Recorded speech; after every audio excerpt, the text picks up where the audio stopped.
Hey, you and I have been working together for over a year now, and we've never gone out and have a drink together. Well, I don't really drink. Well, you know what I mean. Well, you've never asked me. You're not always the most approachable person, Shabbat. Well, I am approachable. Maybe you just don't know how to approach me. Oh? And who does know how to approach you? A lot of people. Gene, Steve.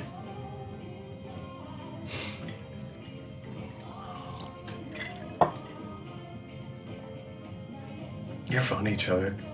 Hello, listening people! Hello! You're listening to Spit and Polish Presents. I am one of your hosts, Ryan Sawinski. And I'm Bartek. Hi, Bartek. How are you?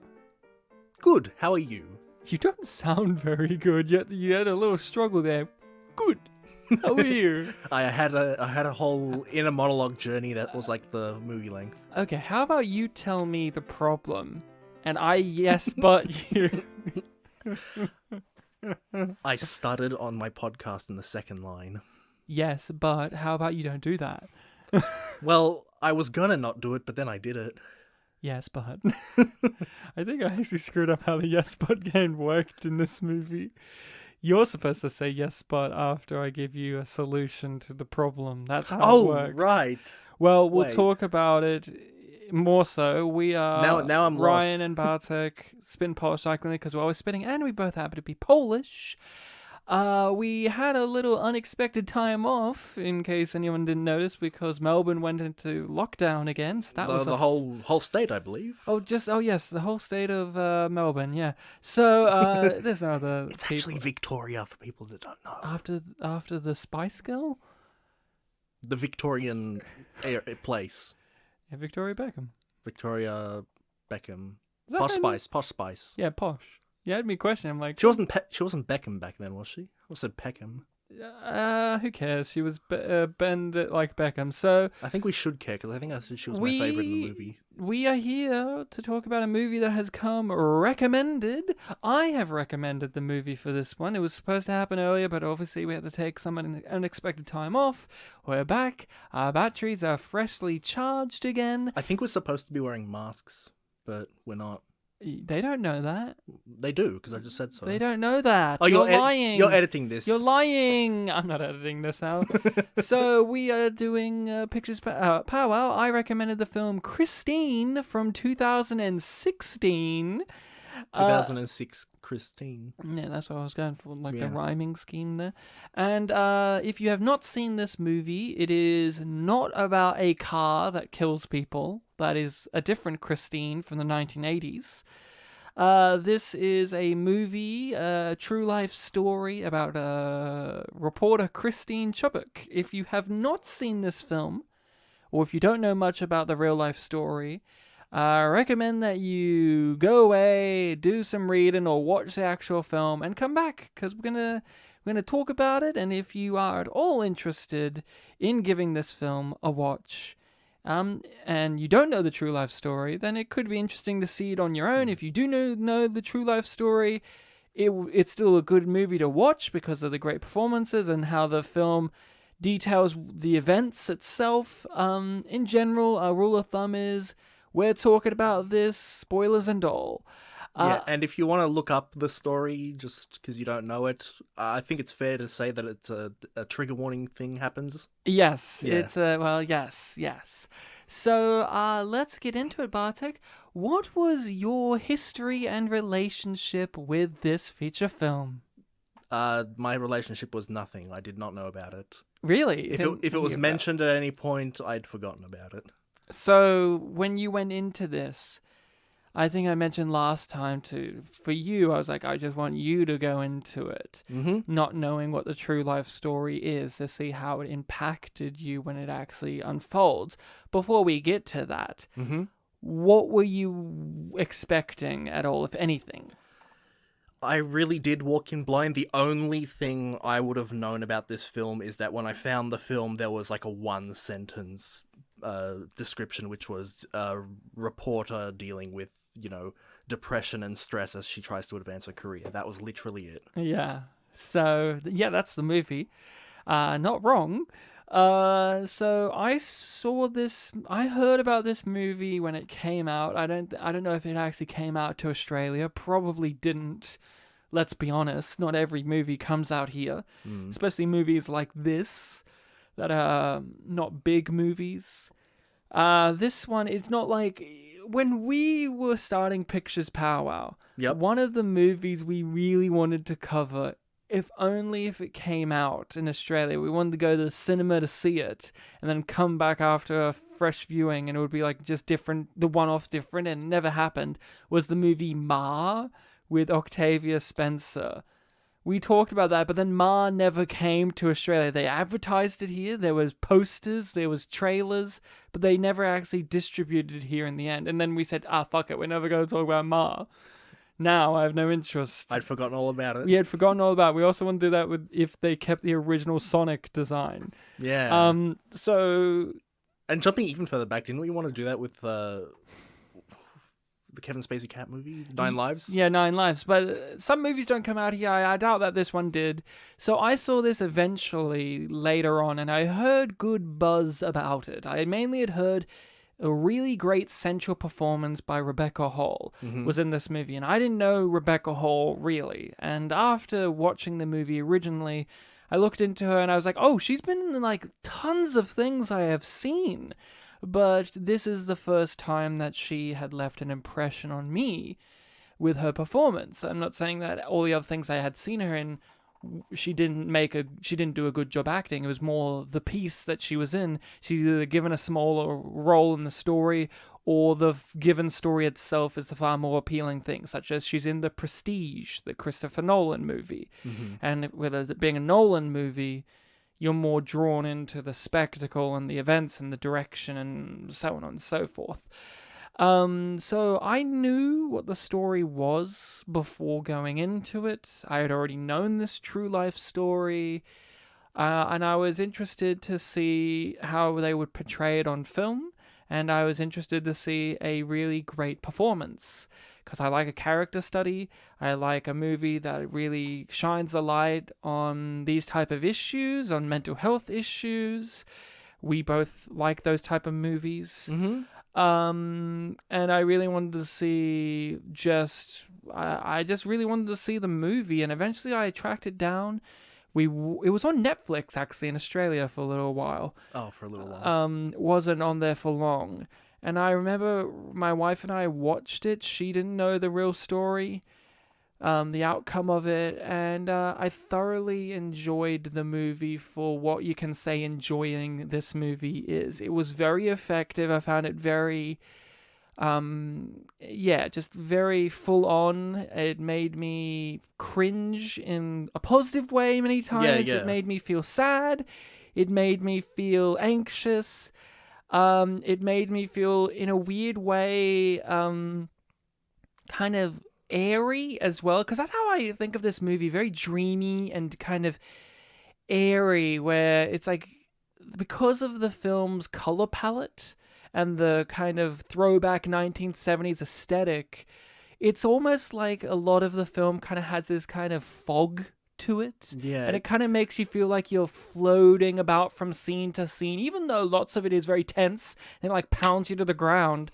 Because of this throwback color palette, the lighting, the clothing, and the general kind of feeling like there's just like... I would describe this movie as, this feels like it's taking place at dusk. It's a very psychological feeling movie without really any abstract elements. Yeah. So I really enjoyed it, and it's one that I was always curious of, how would this hold up for someone who doesn't know the full story? Because Rachel didn't know it, but she kind of had a feeling, because I was very keen on watching it, that it must have been somewhat a fucked up true story, because rarely do I ever go, I really want to watch a fun true story film about a guy who's going to be happy, or a woman who's... old Babe Ruth movie. I'm not watching The Blind Side anytime soon, you know? Where it's like, and Sandra Bullock saved this black guy's life with her amazing white lady skills. Obviously, that's like that sounds fantastic. Exaggerated true story where a lot of it's bullshit. But what did you feel and think about the movie, Bartek? Now we can talk about it fully, because yes, trigger warning, this is a movie about a woman who commits suicide. Yeah, I think we can say it now. at the journey of her committing suicide, so it's not, it's not a lighthearted romp. Mm-mm. I really enjoyed this film. Like I said, it's a psychological film that doesn't really go into abstract elements. You really get into, or in some ways you don't. It's kind of a mixed bag. You really see what this person has been going through. You interpret like where she's going. There's a lot of unsettling things going on. Like for myself, who didn't know where it was going, the answer at the end was like, oh man, it could be like any sort of dark thing. Once the gun gets introduced and gets reestablished shortly before it happens, it's like, oh, one of two things is going to happen. I think I know which one it is. Yeah. Someone's going to die, and it might be her or everyone else. Yeah. So, yeah, this is a true story, like we said. News, woman on the news anchor woman. Yeah, from 1974. Killed herself live on air. So you didn't know about this story until after you'd watched the movie. It wasn't one of those ones where once you saw it, you went, oh, I think I've actually known this story before. Because this is one of those ones where you either do know it, you partially know of it, or you don't know it at all. I didn't know it at all. Like, I didn't know it at all until I had heard, the pitch of the movie, like, oh, this one. You heard of this movie before the story. Yeah. Yeah. I think I don't know that I knew the specific story, but the idea of news reporter killing themselves live on air, I think, has been used as a trope in certain things, whether it's a reference to this real life event or just a general dystopic kind of thing. Things are so bad that public personalities are, offing themselves. Yeah, the face of everything's going to be okay is showing us that things are not okay. Yeah. So, this movie's an interesting thing to rewatch. Because I knew where the story was going to go. It was like warning the first time, but when I see it the second time, and I know I know what's wrong with her more so. Like the first time, like, oh, she's just going to be this depressed lady who's going to this. One of the things that caught me off guard the first time round, because I'm so used to these movies doing this, or cliches or tropes of people care about her, or at least they somewhat try to broach the subject with her, and she shuts it down. Yeah. Or she tries, but they don't understand fully. And that's what threw me off the first time, in a good way. Usually I'm used to these movies where it's like someone who's obviously in distress, and these people are so invested in themselves that they don't notice, and then when things flip around and things go hectic like it does at the end, it's like, oh my god, dramatic irony, all this kind of stuff. But in the movie, there's just so many times in which people take her aside and say, hey, I'm noticing things aren't okay. Can I help you? And it works to varying degrees. And upon a rewatch of it, knowing that was a factor in the movie, it made it all the more devastating, because I noticed which people genuinely meant it more and which ones didn't. And, or at least didn't fully want to commit to actually helping her. It was something on their own merits of like, well, it'll make me feel good if I help her, instead of actually wanting to help her for the sake of it being the right thing to do. Right, yeah. Or communicate with her. So that is something I really appreciated on the rewatch. And on my initial watch, I found myself noticing that I was noticing the performance, Rebecca Hall's performance, because I was watching it going, oh, this is the thing I'm in for, is this great performance. Right, you've been promised something. And I loved her performance the first time, but I was watching the movie and I was specifically noticing that and kind of missing out on some of the finer details that you see in a movie, the rest of the mechanics, the other performances. For instance, like I really, really appreciated on this rewatch Tracy Letts' performance as the manager, as her boss, the pig-headed guy who, like, and I felt sorry for him in this watching of it. The first time around, I'm like, fuck that guy. He was interesting because at first he kind of seems like a sort of like traditional 1970s misogynist boss. Yeah, but also like kind of dumb, but also kind of got his head in the game, like understands what he's doing. Yeah. Like he said, that's math. No, it's logic. And he's like, okay, Christine, like, it's not a pissing contest, you know, like, but I was appreciating these things on a rewatch. So, yeah, the first time I was like watching it being like, okay, I know the story. I know she's going to be depressed. I know Rebecca Hall's performance is really great. And I was just kind of focusing on these things. But this time around, I was noticing like, oh man, the mum is such an interesting character. Like, I don't know what her deal is, but I kind of do. Like, the film doesn't fully explain every nuances. Like, you hear past stories about Christine's issues in Boston. You get this idea that the mum has always been like this weird hippie lady. And it's like, does her weird hippiness contribute to the fact that Christine has something wrong with her? We only see the mum through like Christine's, life. Yeah, until like near the end, right? Where you see it course. detach out and you see, oh my god. And I was really appreciating those aspects. And like I said to you, the filmmaking itself, it is real kind of airy, dreamy, like this is filmed at dusk type quality, even though obviously it isn't.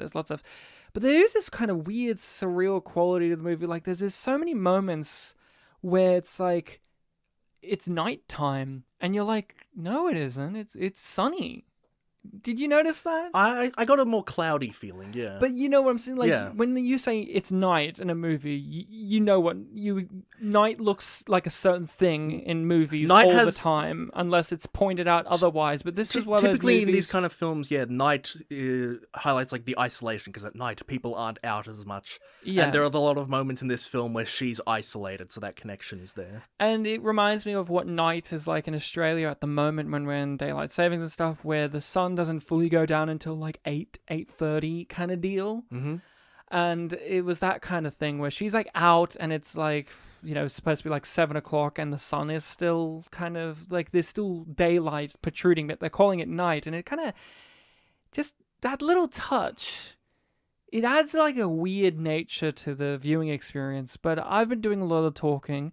Tell me more so about your watching experience of this. Like you said, you didn't really know where this was all kind of leaning towards. Was that a beneficial thing to you, do you think? Or do you think this would have been a more, not enjoyable, but, a more fulfilling experience knowing what the real life story was? I'm happy that I went through it the way I did. If I knew that this film was based on the story of someone who commits suicide and that was going to be the ending and one of the most memorable parts of the film, I would have just been waiting for it the whole time and not focusing on, basically being given all these pieces in this psychological story where this character who feels very isolated, who you get a lot of details about her throughout the whole thing. Yeah. You think you kind of got her figured out a little bit early on, but you just keep learning things. You don't know where a lot of the other characters are going because you're only seeing them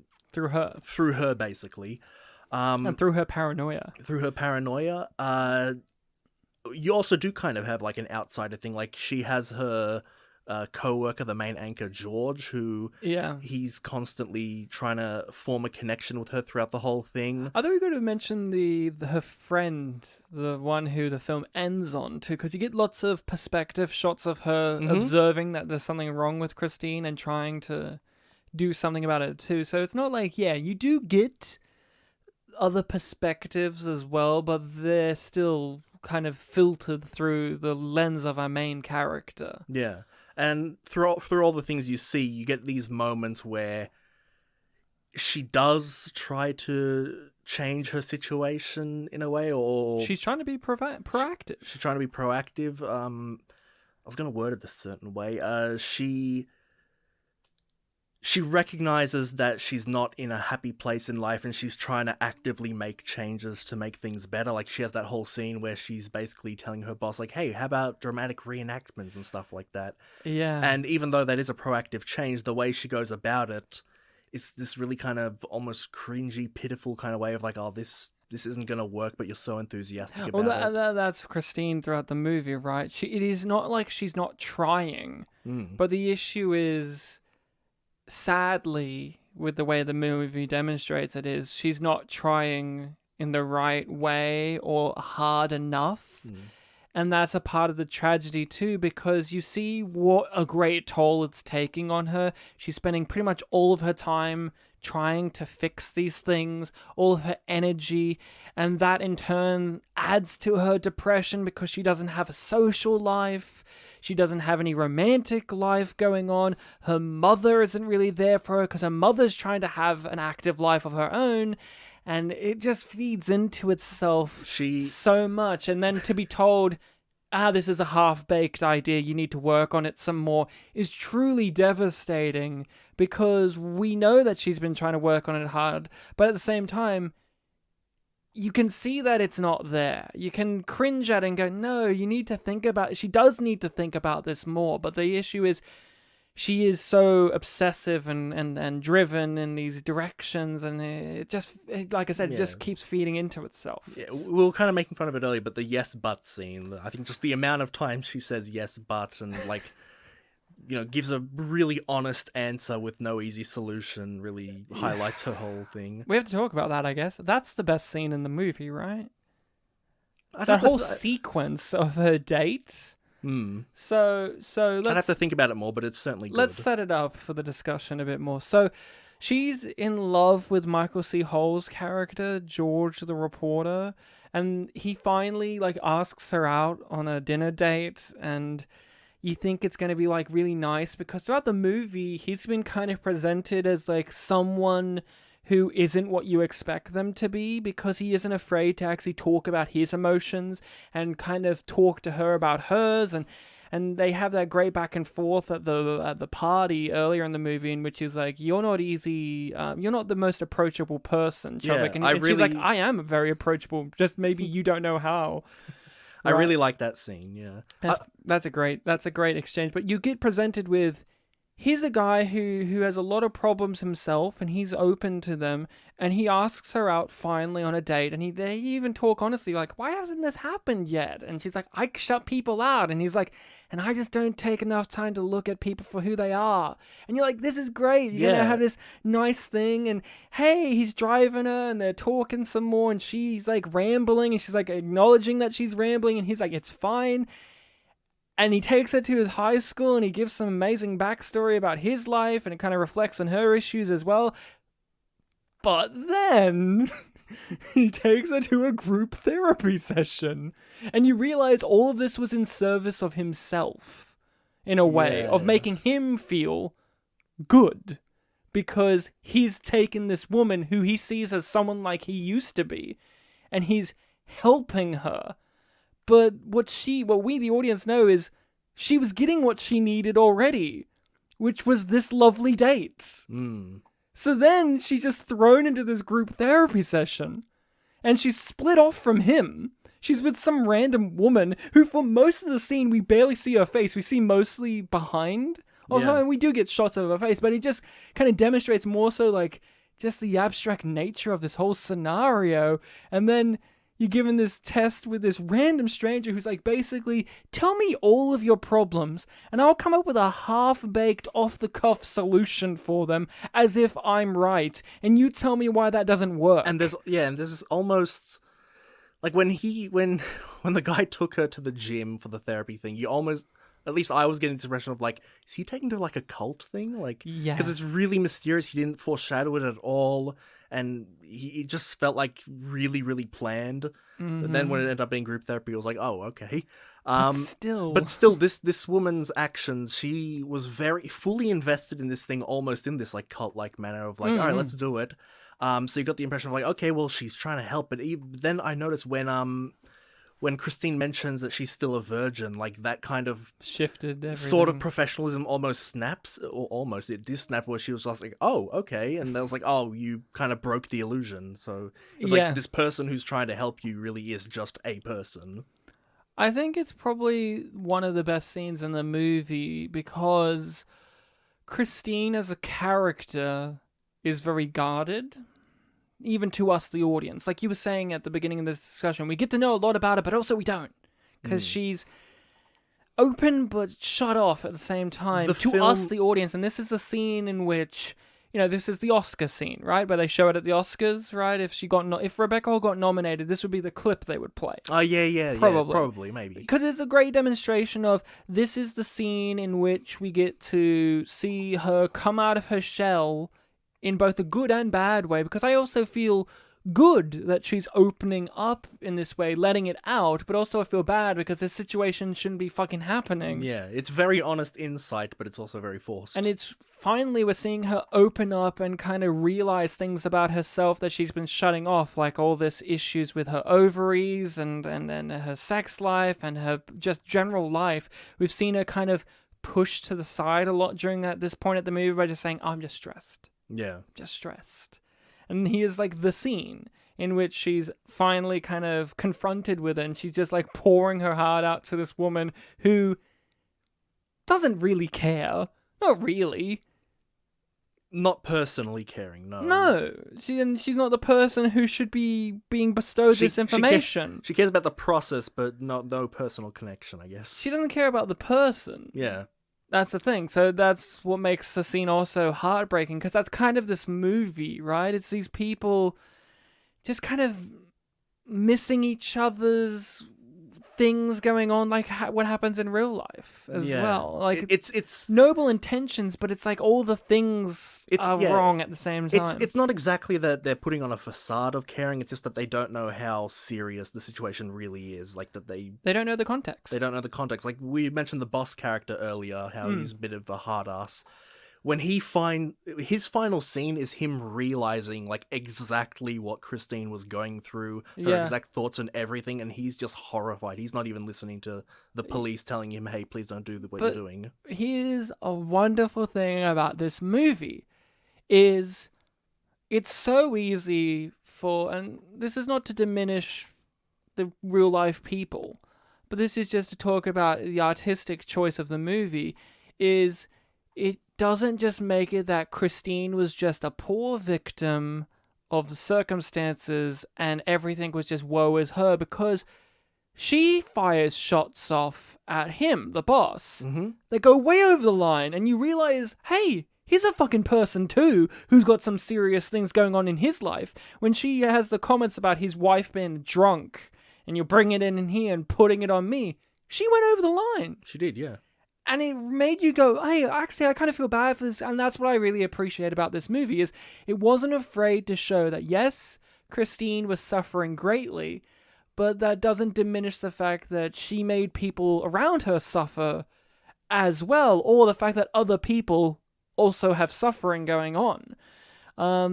Obviously, the film's still focused on hers and how it all crescendos, and these people could have been more helpful than what they actually were, but there is a level of this is still her thing, right? It's still her life. Yeah. She still has these choices that she makes, even though she has obviously these mental illnesses going on and there's this stuff going on, but it is a wonderful choice, because in a lot of these movies, one of the things, or stories, one of the things that does ring hollow or not necessarily true is they always do it is just a victim martyring complex kind of thing, where it's just like, Christine never had a chance, you know? Yeah. She didn't really have that much of a chance, but there were moments where she put the spikes on the road for herself, which is what happens in real life with a lot of people. Yeah, defeatist attitude. Yeah, it's an unfortunate thing, but I really appreciated that aspect too, of like the boss guy, right? He could have just been the 2D villainous, misogynistic boss guy, but then you're like, the more you hear about the stuff he has to deal with, oh my god, he's doing pretty well considering. Because Christine is weird, right? She's like throwing all this weird shit at him, and he's like, dude, I just need the station to work. Like this. You're a good reporter, do that. You're the smartest person here, he even says. Yeah, but you don't understand how I need things to work, and it's just like a lack of communication. Hence, the group therapy scene and that whole sequence is great, because it also is the height of showing the lack of real communication, because it's like, Michael C. Hall's character takes it as group therapy session to communicate, but it's like she was already doing that. She was doing that on the date. She was communicating with you in a healthy manner. It's like he's really honed in on the fact that this thing is the thing that helped me, therefore it is the solution. Mm-hmm. And he sandbags her. He takes her by surprise and throws her into the situation that maybe could have been beneficial, but it's not going to be because she got trapped into it. When he had it happen, somebody welcomed him into it, right? So it was beneficial for him. He probably wasn't trapped into it, yeah. She was trapped into it. She got lured in on the promise that this was going to be a nice date, and then it was actually, hey, I think you need therapy. Could you imagine how fucking sad that would make you? Yeah. Well, I mean, he technically did say, let's go somewhere and talk. Just, are we going to talk to each other? He said, let's have dinner. Let's have dinner and then afterwards go somewhere and talk. Yeah, but No, I know. he didn't even talk. I know. Well, he talked before taking her inside. Yeah, but then they separated, right? Yeah. It's a fucking it's probably one of the many devastating sequences in the movie because you just feel like, oh fuck. You've definitely made me think about it a lot more now. Yeah. I mean, not that I didn't notice it then, but yeah, his character though was very interesting. Like the pool scene I mentioned, I like that one. Yeah. As in they're playing pool and not in a pool. Yeah, when the bosses, like the big bosses, the man, like the guy 4th of July party. 4th of July party, and they're at that old guy's house. I liked him too when she went to him. Bob Woodward, I think his name was. Yeah. When she went to him pretending that she had a flat tire or whatever, that was a good scene as well. But Yeah. he was just nice. He wasn't really a scary guy, but like his attitude was like very blunt and unhelpful. Like, oh, things just happen because I feel like it. Yeah, trust your gut. Yeah, but yeah, that pool scene. Like one of the things I was kind of dreading there was like, oh, the cliche of like, oh, he's kind of feels like he's flirting with her. He's locked the door. He's locked the door, but there was also this element of like, but the things he's saying are like genuine psychology things. Like, Yeah. you know, you have different personas based on who you talk to. I feel like there's a connection there. I feel like there's an understanding we can reach. So there was this element of like, no, I think he's being genuine, but like, is the film just gonna make him, you know, be horny or something? So I was glad that it didn't. No, the film, and then in true fashion to what the film is still communicating is, even with Christine, we're all self-involved and self-interested. Because he's talking all that stuff, and like we said, it all leads up to him taking her to this group therapy session later on a date, and that's actually less beneficial to her mental well-being, but more beneficial to his sense of self, because it makes him feel like he's achieved something. It worked for me, it'll work for you. It makes me feel good that you understand what it's like being me now. And I guess the whole sad thing is just like his heart is sort of in the right place. Yeah, that's the thing. His heart's in the right place. Like, that's why it's like, even the Tracy Letts character, even though he's the most antagonistic, his heart's in the right place too. Tracy Letts the boss, right? Yeah, that's the boss. Yeah. That's the actor's name. His heart's in the right place as well for what angle he has to approach the stuff at. And Christine doesn't make it easy for him. And so it's like, it adds to the realism of the movie, remembering that this is a true story, that it is uncomfortable to be shown in a movie like this just how, even though people's hearts are in the right place, they can only dedicate a certain amount of time to someone else. And they That isn't really important to them because, you know, she's just a co-worker to these people. They can only understand so much based on regular day-to-day encounters. Yeah, and as much as she's willing to let them in as well, because if this movie was like 10 or 20 minutes longer, you might have even had scenes of them saying things like, oh, the signs were there, I'm interpreting all these things differently now. What was your favorite? What was a standout sequence or scene for you?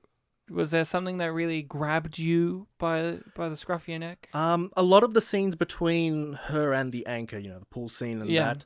I liked the progression of the scenes where she does the puppet shows. Because at first it is just this kind of cutesy thing of like, oh, she's doing puppet shows for the children with disabilities or additional needs.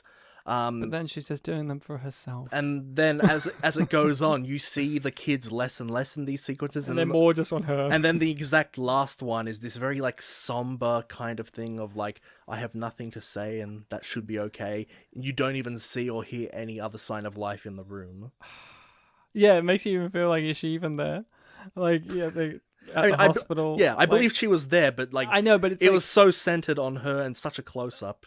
And like I said, there's an an airy, dreamy quality to the filmmaking that, you know, like it really does get you in this headspace. One of the scenes that really hit me on this watch is when she got stood up by her mum, and she's been spending the whole time watching that couple. Yeah. And then she decides to talk to them. And it makes you just want to crawl out of your skin because you're like, oh no, how is she going to fuck this one up? And she manages to be relatively cool whilst also crying about it. I asked primarily earlier if it was beneficial to you to have known the information or not. I ask it because this movie doesn't have like a very strong traditional Hollywood A to B to C plot. Not at It is all, just yeah. kind of a, here's this woman and she's kind of dealing with professional and mental health issues and then she kills herself. And I was wanting to make sure for someone like you, if knowing beforehand would have made it easier or less or whatever, because did that affect your enjoyment of the movie, of just, this is like, you didn't know where it was going, of this is just a movie of this woman just kind of having life happen to her? Like, it is kind of a weird slice of life movie. Did you enjoy that? Yes, because it was clearly leading up to something. Right. So it's a completely linear film. Nothing's told out of order. It is A to B technically, Yeah. but you don't know what B is going to be, like the final bit. So Right. So that was one thing that I was leading to, and you know what, I mentioned it earlier, even when the gun was first established, I kind of didn't focus on it much. When it was shown again and she put it inside the puppet, that's where things started narrowing down, and then she had her whole behavioral change where she's basically kissing up to her boss, she's smiling, she's all about things, and it's like, oh god, this woman's given up. Yeah. Well, yeah.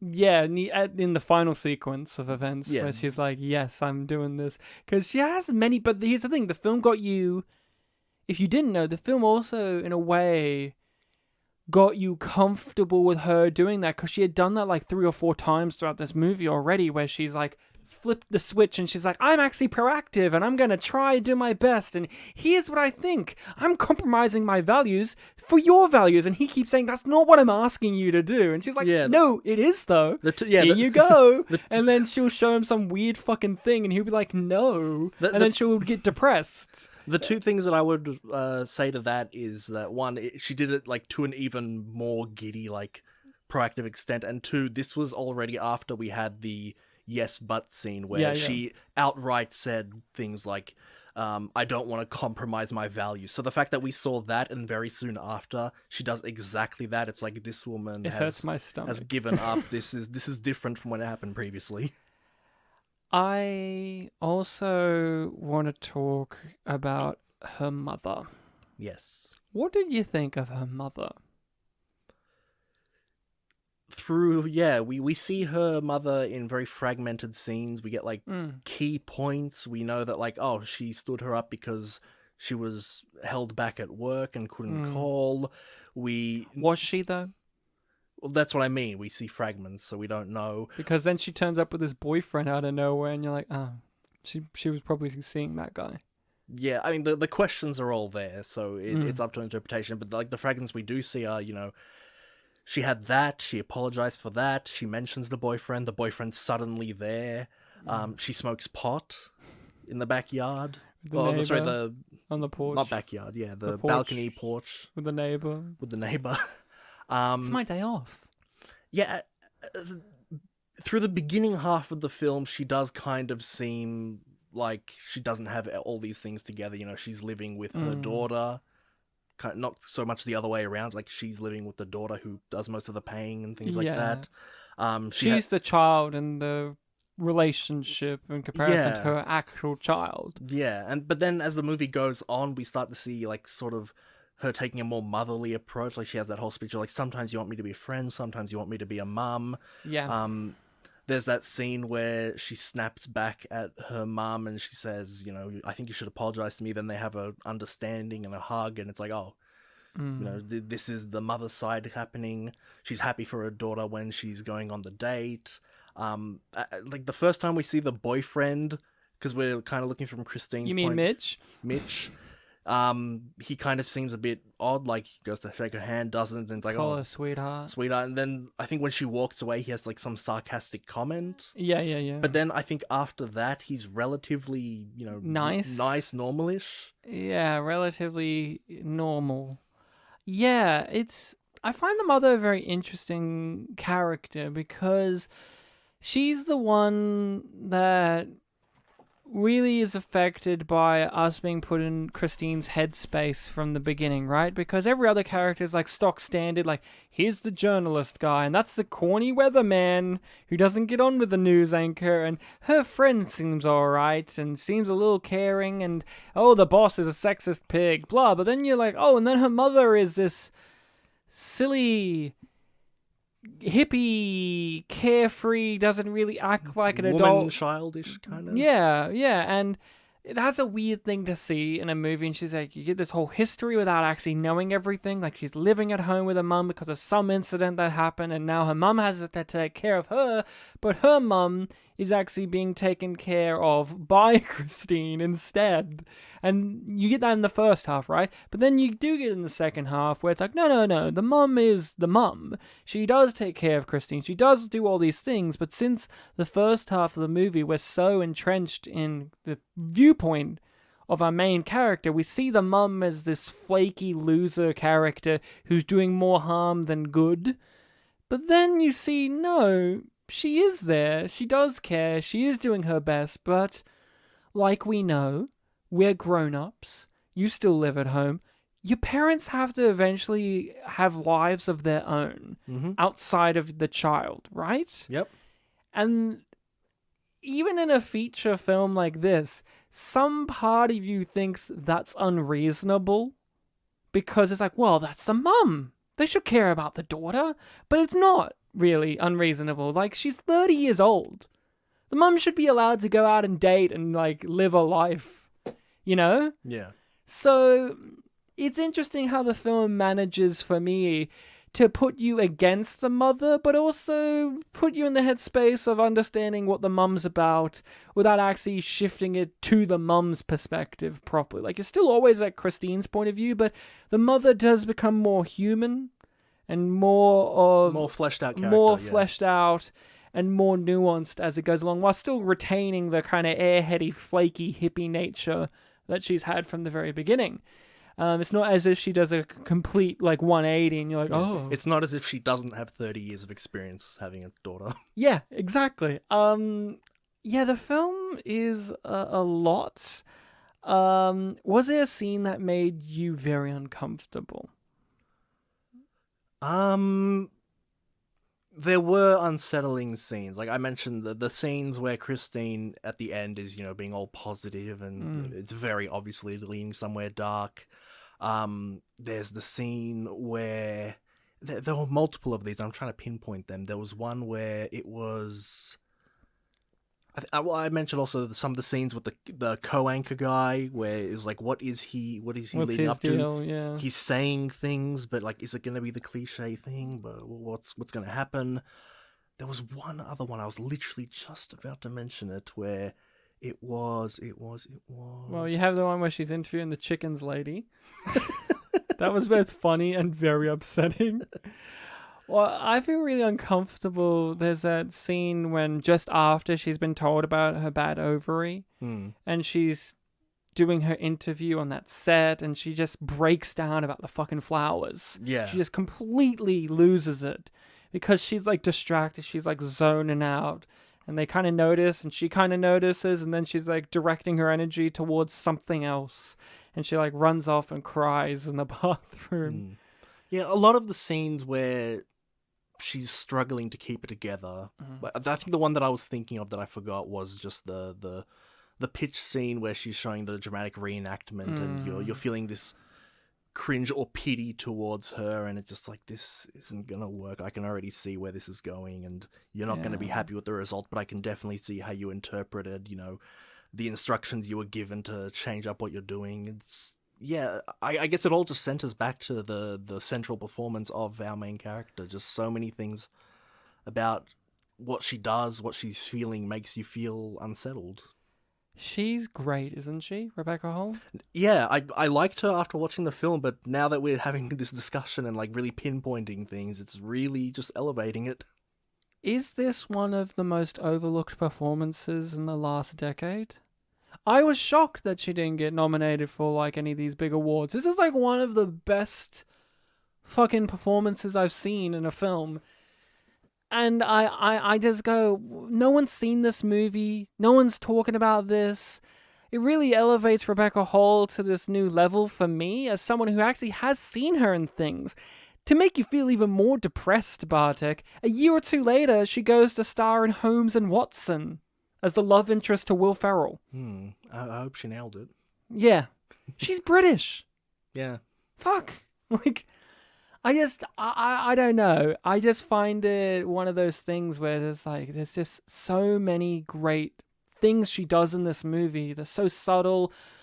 This is a weird thing to point out, but it is something I need to point out.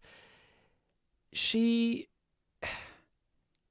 not afraid to be really like in both physical terms and like character wise just be very unattractive. Like in it, like her character's this, but like she pulls these faces and these things that are just natural to real life, where some other actresses, unfortunately, in these roles, don't do that or aren't allowed to do that. Like, do you know about Elizabeth Olsen in the Marvel movies? She plays the Scarlet Witch. I've heard of the character. In a few of the movies, she had to do like big emotional crying out scenes, and she had to do them with a pretty face. She's like, but you can't do a pretty face when you're going, Rah! The word that keeps coming to my head while you're saying all that is like ugly crying. Yeah, you're not allowed to ugly cry. And this, Rebecca Hall's like just fucking going full out, and it makes it feel so natural and so real and so raw that if I didn't even know that this was a true life story, I'd feel like I've spent time with a real person for the last, 90 minutes or however long this movie went for. The openness to do, ugly crying or ugly crying like things, I think adds to the isolationist aspect, because that's the kind of thing you would probably do when you're alone. I really like with her performance how she uses her eyebrows as well. Mm-hmm. Just like how she furrows the eyebrows to really let us know what's going on in the character's head without actually having to say anything. Just so much attention to detail is going on. How she plays with her hair when she's nervous. How she flicks around with her hair and like throws it over one shoulder onto the other, and just so much attention to detail is in this central performance that when I watched it originally, it's a thing that stuck with me. It is one of those performances that elevates everything around it and or overshadows everything around it. And it is, to me, one of the most overlooked. I've often brought it up over the years. I'm like, hey, if anyone wants to see a really great performance, you should watch this one with Rebecca Hall. She's really great in it. Like, just wonderful stuff. She really transforms throughout the movie, because, again, when I walked in, the only thing I knew was that one sentence thing of a reporter is struggling with depression and stuff to advance her career. And at the very beginning of the film, she is this kind of quirky, sociable seeming character who does kind of have quips to things and like smart aleck remarks. Yeah. And it kind of feels like, okay, so we're going to kind of be following this charismatic-ish character throughout the film, and then you just find out this isn't who this person is. She's actually incredibly closed. A lot of these things are, performances in a way. This is one of those performances in which if she played this in like what was a non-true story movie, it would still, like I said, still feel real. This is me being exaggerating just for some comedic effect, but did you get the feeling whenever watching this that this is like, what if the Ron Burgundy movie was dramatic? Because she's Veronica Corningstone. She's like the smart, capable woman in the office that no one takes seriously because she's the woman in the office. Obviously, it's not. I mean, this is a real life story. There's lots of things, but he is a Ron Burgundy-like character. He's almost there, like the news anchor guy. With just how 70s machismo-y he is. But then that's the thing. Yeah. They show you he's a real guy. They give you these things about him that you wouldn't expect from him. Hence, it's like, you know, I have to make the Ron Burgundy comparison just briefly because of 70s fashion in the news world. The transition from old news to if it bleeds, it leads type of deal, which is obviously we have to talk about that too. That's a large part of the movie is this transition of the sanctity of the news. What she considers, and what we as the audience as well, having now lived through what the news has turned into, the sanctity of the news being diminished for money and for profit and for the views. Yeah, a lot of ethics have been like gone against, like, oh, this isn't local news, but it's like, oh, but it could be. Yeah, and just journalistic integrity being flushed down the toilet for shock and values and shock value and all that kind of stuff. I knew so little about the movie that when she actually showed like the dramatic reenactment thing, I was like, oh, is this like the origin of that? Is that what the movie's about? But no, it wasn't. She was ahead of her time, but also not there yet. You know, it's very peculiar. We gotta, I guess, we gotta talk about it. The actual end when she kills herself. Oh yeah, we haven't talked about that yet, have we? Well, because that's the thing. This movie and this story often gets boiled down to, this is a story about a woman who shoots herself on air. Yeah. And that's why I also want you not to know that beforehand, because to my great surprise, the movie was more than just that. It absolutely is. See this whole episode before this point. Yeah, hence we're like, oh yeah, we haven't even talked about that fully, because there's just so much great character study and depth and stuff. Like, I also really like the scene in which she went to the doctor and got her ovaries checked out the first time, and he's like, better to be safe, and she's like, I'm stressed. You know, like she says always, I'm stressed. Yeah, it's that lie she's telling herself. Yeah, but we have to talk about it. When it happened, you said you kind of knew, well, it was going to go one of two ways. Mm-hmm.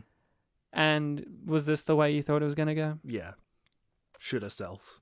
And how did you feel when it happened? Did you feel they did it tastefully? Because they show it. Yeah. I mean, it's a far away shot, but they show it. And some people think that's tasteless. I've read some comments online that are like, they fucking show it. They shouldn't have done that. What do you think? How did it affect you when you watched it, and what do you think of that in general? I approve of them showing it, and I liked that the way they did it wasn't what's the word I'm looking for? It wasn't very showy. It was very just blunt. Like, It wasn't gratuitous. It wasn't gratuitous. That's a good word. It was, you're looking at what it would have looked like on TV. How sudden it was. How her tone of voice wasn't like, you know, dramatic, and it's the first live execution. Boom. No, she's scared. She's scared. Yeah. She's unsettlingly kind of monotone in a way. Well, yeah, she's ready to die. I also like, well, not like, but one of the things that's very interesting about the movie is even then her plan, like, things go differently than what they were supposed to, right? Because the tape jams. And then they're all rushing around, and like all the people that she was going to kill herself in front of have left the room now because they're trying to figure out what's going on. And then you see her, she's like, and she's like, it's a great touch. Again, you know, I understand this is a real life story, but we're talking about the cinema here. Of her being like, shit, and then you see her flick through all of her notes, and then she's like, you know what, I'm actually going to go with my suicide one. Yeah, jumping ahead. It was a weird, like, it's an interesting touch, but just adds to this kind of frantic realness of the movie. Part of me got a bit confused at that point. Not in a really bad way or anything like that. I was like, oh, did she jam the tape and I just missed it or something? Yeah, I can't remember if that's something, but either way, it is just, things go wrong as usual. And the only way to end this is to kill myself. What did you think of her little speech she gives before she went out about, you know, blood and guts live on air? Yeah, I called it an execution in my little skit before. I meant to say suicide. Yeah. Again, the fact that it had like a sort of formality to it kind of just adds to it. It wasn't just like, and now I'm going to kill myself. It was, like she was leading up to a story, or like this actually is a dramatic breakthrough milestone for television. Yeah, it's... I knew that though. I mean, I think it's fine that they showed it. I think it doesn't take it in a gratuitous fashion. I do think that with what this story is, a good portion of people know how it ends, and or like you, they can figure it out before it does happen. And I think that there's nothing wrong with actually showing it, because a part of the journey of watching this is you're gonna see that. Like, I would feel weird. It's gonna happen. And with how fly on the wall or kind of matter of fact this movie has been with every other horrible thing in the world that she's encountered, all these terrible things that she's going through, it would kind of feel a little bit artsy-fartsy cheating if you just cut away. You know what I'm talking about? I would feel... It feels less raw. It feels less honest. Yeah. Less raw. And I don't want to say it, but I will. I would feel cheated as a viewer in a weird way, because it would feel like it's going against the film's integrity and values if it's not showing you it, because it's shown you every other uncomfortable moment. Why would you not show us that one? If you're not going to do that, why not show us other things as well? I understand people feel uncomfortable with seeing it, but it is a movie about a woman who kills herself, and I think you're going to have to just take it at face value that you're most likely going to see it. If you were someone who walked in knowing the story and knowing that this is what the film was, and you were 100% shocked that they showed it, I don't think that's on the film. I think that's on you on a level. I think it's not like the film never demonstrated that it wasn't going to show it, because it did show all these other very uncomfortable, unflinching, raw moments. We as the audience are constantly looking at this character, and we I almost keep wording it as like we want to see it happen, but it's like we kind of deserve to see.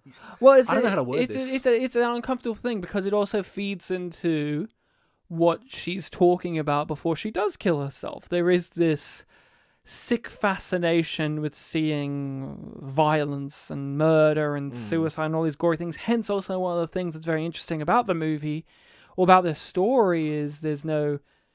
no one has this footage. Only certain people have this footage. And then there are people, the snuff fans, or just people in general on the internet. Yeah, they're really obsessed with this. They want to find it, and they want to upload, and they want to get it. And it just disgusts the remainder of the family. Like, it disgusts the remainder of her family that people want this. The older brother, I think it was. The older brother, and the mother had a copy for a while. And it just disgusts them. And you can understand that. But also, you can see with what the film demonstrates, and with it being a film, we know this is a real-life story. We're not saying we want to see the real-life footage. I don't want to. But this is a film. This is a film. And with what the film had demonstrated, with how it was not afraid to be there, it would have felt dishonest of the movie to have not been there in that way. For that moment. So I think it's fine, and I think, again, this is a real-life story with a tragic ending. With a lot of real-life stories with tragic endings in movies, they show you the tragic ending. You know? Like, you know what I'm saying?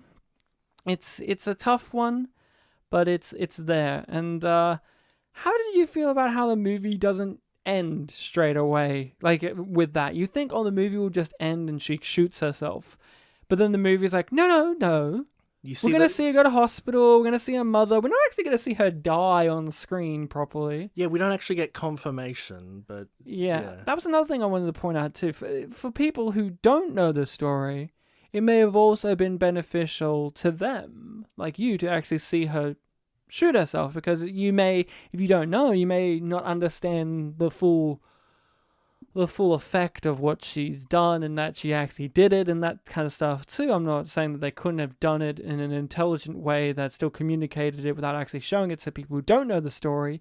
But people who don't know the story might need to actually see her shoot herself to understand what went wrong and what was happening fully.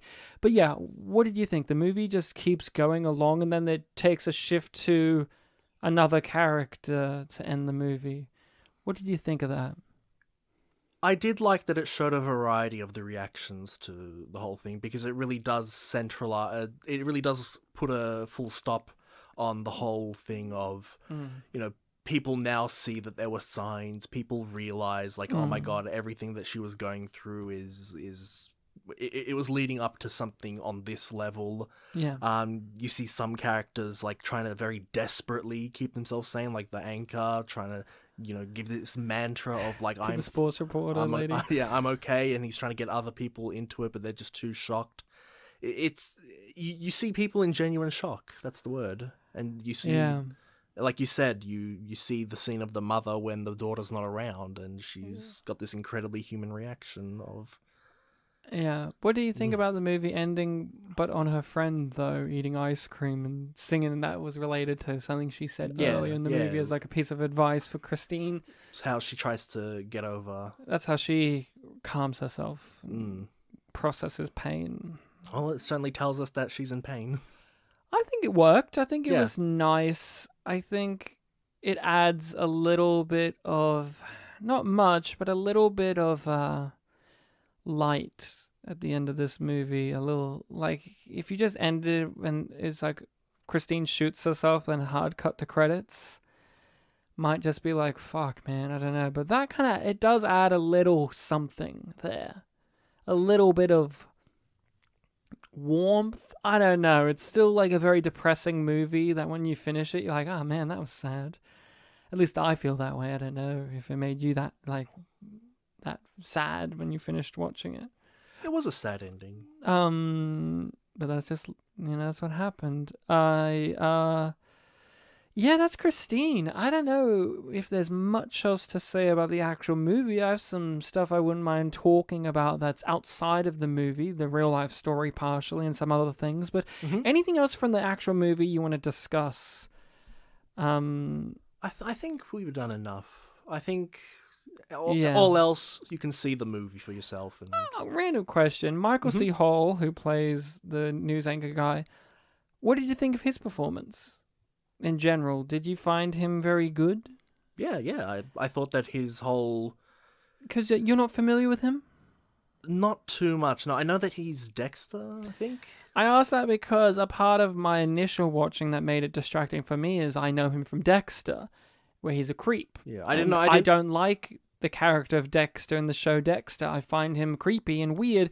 So a part of my watching of it the first time was getting over that hurdle of knowing him as the creepy weirdo. And in this, like you said, he rides that line for a little while. Yeah. So I found it kind of hard to warm to him the first time just because of the actor's previous work, which isn't actually the fault of the actor or this material, but it does happen. While watching the film, I didn't know who he was. I only found out he was Dexter afterwards. I'm like, oh, that's what he's probably known for. But yeah, the as you said, the fact that I saw him as writing this line made him very interesting. It was like, where's this character going? I don't think he's gonna just be like a creep or something. I think he is genuinely trying to do something. And then when it leads up to the therapy thing, it does give you a new light on this character who seemed like a really positive influence. So, did you do much reading of the trivia or the real life situation after this? I did a little bit. I read the Imdb Trivia. I've read, I think, Wikipedia and a few other websites. Very light, summary kind of details. So the film does, of course, take some liberties or omits things or shifts certain events around and kind of recontextualizes some of the true event nature of it. Isn't there something like the anchor was dating the friend or something? There's a few things. So, for instance, she already had her ovary surgery like a year before she killed herself, so it wasn't this weird thing that this movie leans on. Right, it wasn't a dread that was coming. Which, to me, out of all of the real-life changes, is the one I do find a little bit, like, I don't know, a little bit uncomfortable in terms of that they felt like narratively they had to work that in there as something or other. in the way that they did instead of how it actually was. Obviously, with movies, they have to take liberties with real life stories. Yeah, it seems like anything that happened in her backstory was like vague, and they really wanted that one to be specified, so they just had it happen in the present or something. In the present, and make it like a spiral, like a kicking off point for spiraling down. Which it may have been. You're right. Originally. That was an early sign. Like she wasn't feeling well. Yeah, and then when she found that out, that's when she really fucking got depressed. Yeah. Because she wanted to be a mother, which is also one of the things in the trivia. I don't mind. Like that's the one I mind the most, but the rest of it, it's like apparently the news anchor guy had rejected her advances several times before.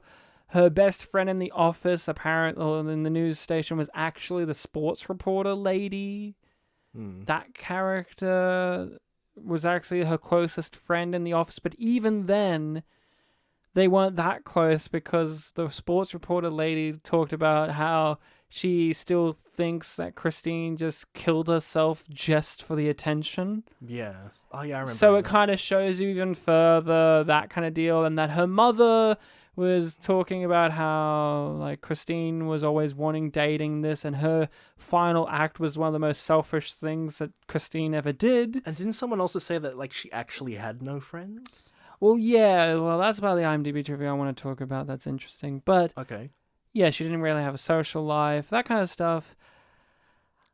Yeah, that other stuff, like I can understand why the film had to place these things here, and it still works. Just the ovary thing, I feel like could have been done a little more, because also it is very important to the movie, but it's also kind of just in the background of things, just kind of lingering there. So it could have felt like you could have had this earlier in the movie, like, you know, set like how it was in real life. I find the IMDb trivia to be really interesting in an annoying way. We talked about this with Ed Wood. Ed Wood, I remember. Where yeah. somebody clearly had some agenda of their own, and they've put in on IMDb as trivia their subjective point of view of what the film did and didn't do correctly. Yeah. Because in the trivia, they point out, for some reason, they point out that the film omits a lot and then lists all these things that the film actually did I remember that one. put in, but for whatever person writing it wasn't heavily in there enough. Like, they didn't stress that she was a virgin. I'm like, but they did point that out, and it was like a big weighted moment in the movie. And a character had a reaction that, and it wasn't like, stood out. And it wasn't like that came out of nowhere either. We had moments beforehand that were giving us, the audience, that understanding, right? It wasn't a surprise to you. Yeah, the doctor mentioned like pregnancy test, and she scoffed at the idea of a pregnancy test. Like, yeah, sure, why not? Yeah, and he indicated like, oh, you probably haven't had it in a while, and she had an awkward response. Yeah, to you that. could say that. So it's like, okay, well, there's something there. I didn't know it was virgin, but when it happened, I was but like, when okay. it happened, it wasn't like it took you by 100% surprise. No, it wasn't like it didn't. The film didn't lead you to the point in which, when that's revealed, it wasn't out of nowhere. You go, oh no, that's been leading towards that information. Yeah, it was you've never had it, not that it hasn't been a while. Okay, right. And I don't like when IMDb trivia does that. I kind of wish that they would crack down on kind of having a little bit more of an objectivity to the trivia, instead of this, where it's like, clearly the person who wrote it also prefers, there's this other movie that came out at the exact same time called like... Oh, the documentary one? Documentary. Samantha Plays Christine, in which it was about another actress who was going to play Christine, but then didn't get to play Christine. In this movie? In this movie. I'm assuming this movie, but she was going to play Christine in a movie, a project of some sort. And it was about, and this documentary was her process to capturing that character and doing research on her. So in a way, the documentary of that is a twofold one, where it's about Christine, but it's also about this random Hollywood actress going through the process of becoming Christine. I've watched it. I didn't like it very much. I don't know. It's one of those ones where it's like, from a documentary standpoint, I kind of wish it went whole one way or whole the other. Like, make it a full documentary about the acting process and trying to figure out how to get into the vein of a real life person, or just make it about the real life story. But it was kind of a weird mishmash of both, and so I prefer this. That made me, with my subjective opinion, that I preferred this movie over that one. But I find it very aggravating that you go on IMDb Trivia and they have just these people there going, the film didn't get this right, actually. And it's like, well, no, they did have these things here. It's just not to your satisfaction. And the way that the IMDb Trivia points out they didn't do this, they didn't explain this, when the film actually did, I can already tell that it's someone who watched this documentary, in which a documentary presents information like that in a completely different way, right? In a documentary, they would stress that she was a virgin and that she had issues connecting with men because she's never actually physically connected. Yeah, that kind of thing. It's an analysis where they're not really interested in plot twists. They're giving you the full scope. Yeah, or slow drizzling of information of character development in the same way as a narrative feature film does. This feature film isn't just going to open the film with Christine looking at the camera and going, I'm a virgin who has ovaries that are bad and this, right? Yeah. But the trivia has someone up there just wrote it like, oh, the film sucks because it didn't do it like that. Like a documentary would. And that's no slam on documentaries. They just operate differently. Even different documentaries operate on different levels. That's what I just wanted to point out. It's a weird thing, but I was thinking about it all morning, and I'm like, I've got to talk about this. It's very odd. And the other thing that I want you to speak on, spoilers for Joker. One of the trivia points was, this film may have inspired the Joker, because they've got the exact same story beats and aesthetic. Of it's someone in the 1970s who's been let down by the system around them, they're mentally unwell, and then they go on a TV show and kill someone and or themselves, and they become infamous. And they use the same music to end the movie. How do you feel about that as someone who's actually watched the Joker, to see that the trivia on IMDb says this movie and the Joker are the same? I can't say that I thought of Joker at all when watching this film. No. First of all, music, I wouldn't have noticed anything like that. Second, it just seems like capitalizing on a sort of like meme status of the film. Like, a lot of people have seen Joker, so a lot of people have that in their, realm of discourse. But they're both in the could talk about. 70s, and they both have people who get killed on live television. Bartek. So that means it's the same movie.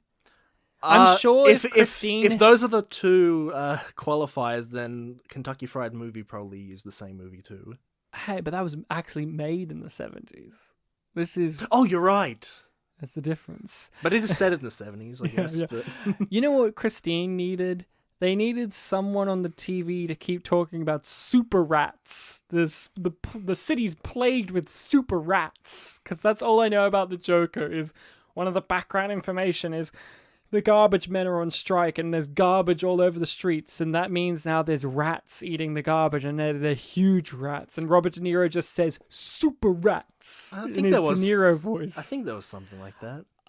That's it. That's a review of Christine. I recommend it. It sounds like you would recommend it as well. Yes, I do. Obviously, if you're recommending this to people, go on a case-by-case basis if you think that they should or shouldn't know about the story. If there's people out there who are sensitive to these issues, but you think would still benefit from watching it, it's up to you. Yeah, this isn't one of those ones where it's like, oh, I like this, so I'm going to blindly recommend it to everyone. Like, base it on if you think someone can appreciate it.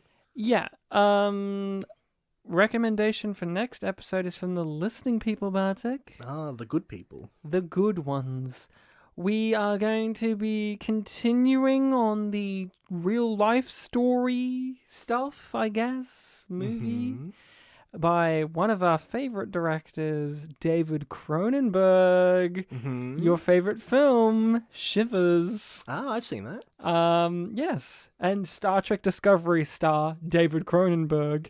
A Dangerous Method with our favorite lead actor, Michael Fassbender. But this is when he was making good movies. Well, he made The Snowman too, but so... What, The Snowman 2 came out? Well, isn't The Snowman like the third book No, it's the 7th book. 7th, right. Fuck, Bartek, don't forget, it's the 7th book out of like a 12-book series. It's Harry Hole and the Deathly Hollows. Yeah, so this is not about Harry Hole. A Dangerous Method also has returning Keira Knightley. Oh. So Keira Knightley From and Thunderpants. Michael Fassbender meet head to head, and they have a fun time. And also Viggo Mortensen is in it. I don't think we've had Viggo on the show, but he's the guy from Lord of the Rings. But we'll talk about it next week. So that's what we're watching. Make sure to check it out. Bartek, a pleasure as usual to talk movies with you. I'm very happy that you got a lot out of this one. I was like, I think Bartek will enjoy this. This is one that I could have seen you and your mum going to the cinema and watching. Literally, when you mentioned earlier in this episode that like this is one that no one had heard of and you don't know if it came out in Australia, I'm like, well, Mum didn't take me to see it, so I don't know. I'm not saying that your mum would enjoy this movie, but I'd be interested if you recommended this one to your mum. You know what? She liked Joker, but she said that it was very uncomfortable and that like she wouldn't watch it again. So, But your mum likes mature movies. You've said that on the pod before. yes, hence we've seen Joker. Joker baby. I'm the Joker baby. Do you know that guy's Australian?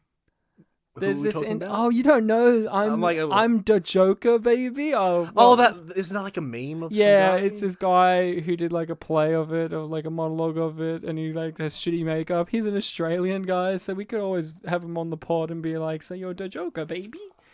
He's probably next door.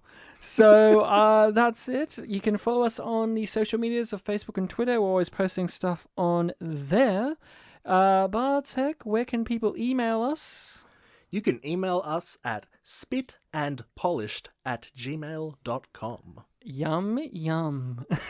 That's my other podcast in which I talk about Star Trek, but I just felt like saying it because if you want to recommend a movie to us, do it through that email or do it on our social medias because we do take the recommendations. So this next episode is recommended by our good friend Alex, who is always got opinions to share. So feel free to share your opinions and or recommendations. Bartek, I think it's time to end this episode. In a dark way or a lighthearted way? I thought you were going to say yes, but Ryan, we can't end the episode because I'm really hungry. Okay, Bartek, how about you eat? Yes, but Ryan, I don't have any food. Oh, cool, I don't even have to involve myself. You can just do it all. How about I do your voice instead? Sure. So, Bartek, how about instead of eating, you just drink some water? Yeah, but... Remember to roll your R's. I didn't have any R's in that. Yeah, Bart. yeah, but Ryan. Ubi Groovy Kwanzaa. Ryan and Bartek.